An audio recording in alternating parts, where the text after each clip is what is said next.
Well, welcome to a new Team CGC 9.8 video. Today I want to go through some of my better ideas for some under $100 9.8 comics to buy. So yeah, let's get right into it. The first one, it's Star Wars Return of the Jedi #2 in a 9.8.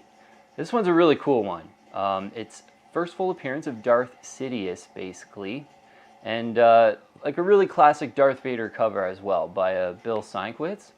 And I saw this one recently sell on the My Comic Shop auctions.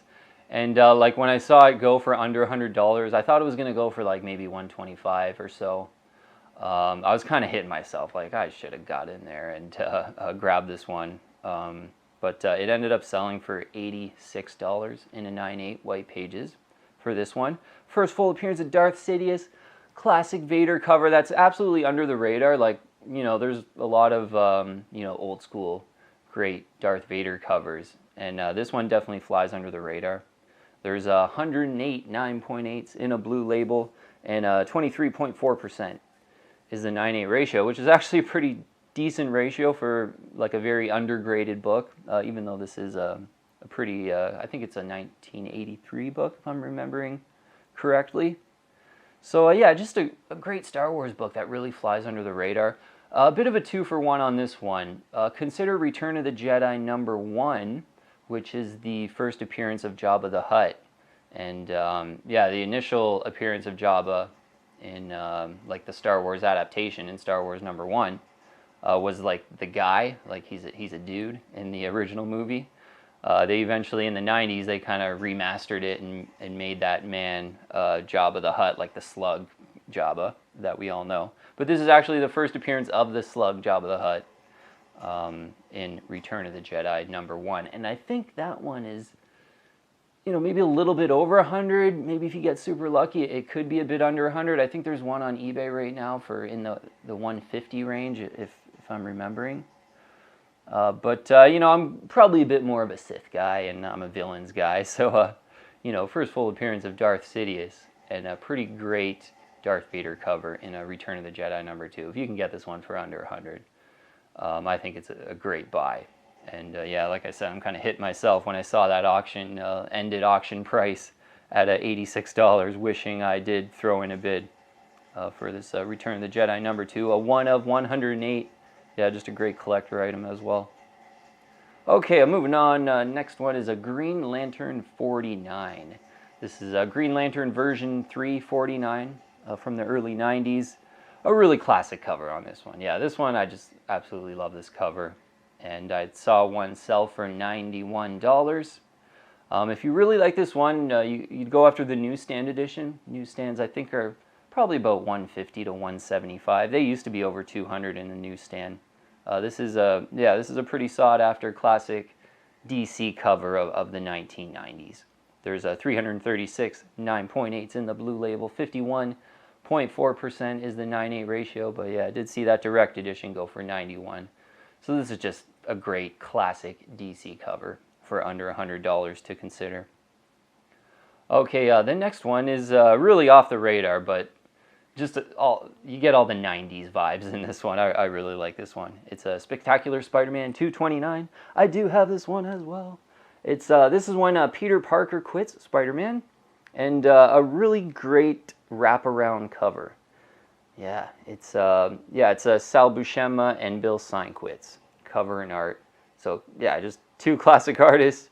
Great little wraparound. Yeah, you get like a great looking Venom there. Yeah, pretty much a lot of you know, different Spidey characters. So 90s though. Great colors. Love the trade dress, the 90s trade dress. I'll bring up a graphic, make it kind of easier. And it's a sort of a foil type of cover. This is the deluxe edition, which is the easier one to find. There is a normal edition as well, and I don't think that one's kind of embossed foil cover. And there's less of those on the census, so that might be kind of the one to get if you really like this one. But yeah, sort of a minor key from the 90s. Peter Parker quits Spider-Man. It sort of, you know, leads into the Scarlet Spider taking over as the main Spider-Man for a little bit. You know, that happened in the 1990s. But I saw this one sell for $85, and I'd purchased mine for $79.99 like about a year ago. Yeah, it was just one that you know, it was kind of one of those, like, I didn't know I needed it until I saw it, and then I'm like, wow, so 90s. Kind of remember that cover, you know, embossed foil cover. You know, I grew up loving comic books in the 90s, so this one kind of grabbed my attention, and I ended up picking it up. Yeah, and mine was $80. Saw one recently sell for $85. There's a 73 9.8s in the Universal Blue Label in the deluxe edition, the kind of embossed foil cover. And yeah, there's less in the normal edition, so that could be one to look out for. You know, if you're really serious about this one. 77.7% is the 9/8 ratio, so not a very tough ratio. Just more about, you know, maybe you grew up in the 90s, and this is just a great kind of 1990s vibe. You just get all those great colors with the embossed foil cover. And yeah, sort of a minor key. Peter Parker Quits Spider-Man. And $85 in that recent auction. I think, you know, on this one, you might even be able to get it for like 60 to 70. You know, I feel like 85 is kind of paying up. You know, I bought mine. It was like just to buy it now for $80. So you could probably get a better price on this one. Closer to like, yeah, in that kind of 60 to 70 range, I think would be a pretty great deal on a Spectacular Spider-Man. $229. Next one's a great one. It's Wolverine number 10. The pretty much the first battle of Wolverine and Sabretooth. And like Wolverine and Sabretooth, they fight prior to this, but it's sort of in canon, or on a timeline, I guess. This would be the first battle. So, but in Uncanny X-Men, what is it, like 213 or something like that, Wolverine and Sabretooth fight, but that would have been after this, in the whole timeline of things, I'd imagine, even though this book came out after that one. But yeah, this one is known as the first time Wolverine, kind of the depiction of the first time Wolverine and Sabretooth fight. So I saw this one sell for $126 in an auction, so we're kind of getting above the under $100 range, but I have saw this one go like right around 100, a little bit under. I think, you know, maybe it looks perfect. People are willing to pay up to like this, you know, 126 level, 125 or so. But yeah, Wolverine number 10 is absolutely one you want to think about around the $100 level. There's 1,195 9.8s in a blue label, so this is like a pretty well-known, like minor key issue, I would say, for Wolverine and Sabretooth fans out there. 28.4% is the 9/8 ratio. And if you really like this one, you'd hunt the newsstand edition. I think that would, you know, probably going to be about the $175 range, maybe if you really wanted it, getting up to $200. But yeah, I do like a Wolverine number 10. I don't have this one, and you almost can't go wrong with like a Wolverine comic, you know, a key issue. So hopefully, if you like a Wolverine 10, you can get it under $100. But people are paying a little over for that one. Next one I thought was a pretty good deal for an underrated villain appearance. It's Silver Surfer 82. So Silver Surfer version 3 82. It's a first full appearance of Tyrant. And first cover appearance of Tyrant as well on this one. Yeah, kind of a cool underfollowed villain, I think. That might have some potential. I did see this one sell for $66 in an auction. So super underfollowed. 66 I think is a pretty great deal. If you can get this one for around that price. There's 83 9.8s in a blue label, a 1 of 83. Super underfollowed, not heavily graded, so there's not going to be too many of them. But yeah, you don't want to pay up too much for this one. But if you're a villains guy like me, like, yeah, this one has been tempting, and you do see people on eBay and, you know, $150, and like people are trying to get more for this one, but you know, you're patient, you wait in a stealthy auction, you get this one for $66. I think that's a great deal. And the ratio is 46.4%. Yeah, the ratios aren't too important with these under 100 ones. Like, the reason why they're under 100 is because they're not very special on the census in any way. Otherwise, they'd probably be a little bit more expensive. But a Silver Surfer 82 and a 9/8 white pages for around $66, I think is a good deal, especially if you're a villains guy. Okay, next one, a bit of a 2-for-1 on this one. Batman 700 in a 9/8.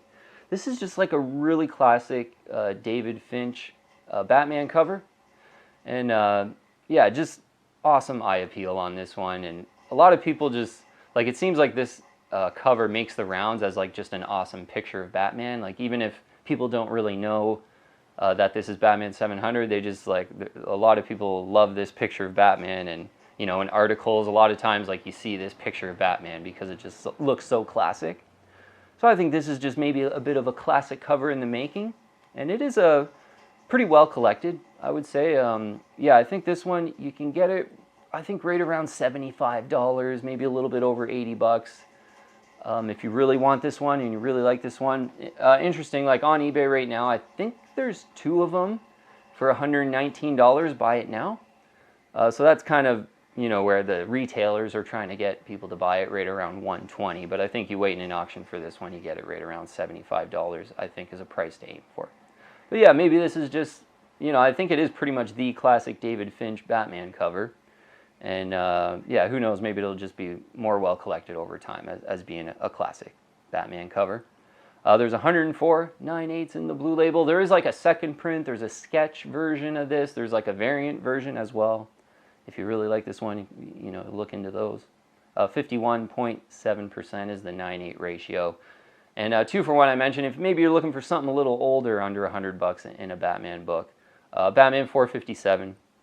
The kind of the official first appearance of Tim Drake as Robin is a pretty good one to consider. I saw that one go in an auction recently for $87 in a direct edition. The newsstands will kind of get, you know, into the $125 to $150 level, and you know, that could be worth it if you really like that one. A Batman 457, kind of an early 90s Batman key issue. That's under $100 as well. And last one, I wanted to mention this one, even though it went just a little over 100, but this one's pulled back a lot, and there's such a big fan base for this book. Like, I think this is a really good one, right around $100. It's Saban's Mighty Morphin Power Rangers #1 in a 9/8, pretty much like the first U.S. appearance of the Power Rangers. I had saw a couple sell for $105. This was on the My Comic Shop auctions.